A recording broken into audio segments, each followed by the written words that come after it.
Exactly a week ago, residents in central Kingston claimed the gang war led to men torching their houses, leaving them homeless, a claim dismissed by the police. On Tuesday, more residents said the same thing happened again as a fire destroyed all their belongings. However, again, the police are not linking the blaze to criminals. More in this report.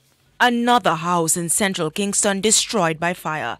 Last week, 5 houses were firebombed. This morning around 2 a.m., another house went up in flames.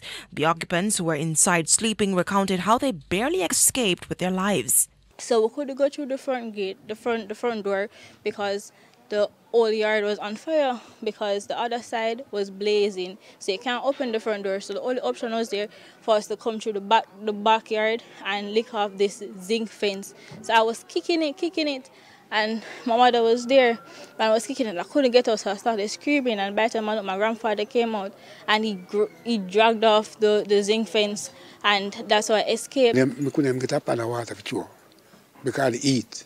We have to just run to the gate. And call my daughter, make them come out of the house. I brought them fence and make them come out. When I stand up out here, so after I come through the wall, I come out here, so I hear shots, fire, so everybody start to run. So by running, I just spread out.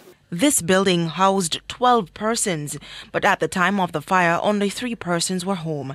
It's understood that others fled out of fear that they would be targeted next. Despite those concerns, there are again conflicting reports about the cause of the fire. There is no indication yet that it was firebomb from our early things. We're open because of it being so early that anything could have caused the fire. But as yet, we have not yet detected any malice. But the community members have a different view based on what they say that they heard and what they smelled as gasoline. Regardless of whatever the reason is, between the housing structure, between the community violence, people are being traumatized almost daily. When our news team arrived, we observed just 2 police officers. Now, the lack of security presence in the area is another issue that Imani Duncan Price touched on. The police need resources. They were under pressure last night, not just here, but also in Southside and in Tel Aviv, where there's a buckle war going on. They were under pressure. So you need to give the police resources. The reason I've been calling for ZOSO to extend it from Tel Aviv to South to up to Spoilers is because it will allow for people to have more police and security, JDF, on the road themselves. A person won't come and do any little thing. Persons will feel more safe. But Superintendent Beresford Williams believes social intervention is needed.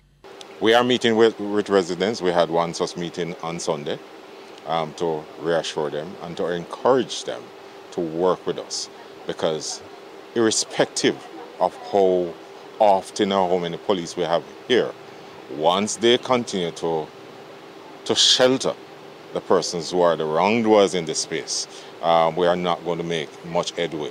Reporting from Text Lane in central Kingston, I'm Cody Ann Barrett for TVJ News.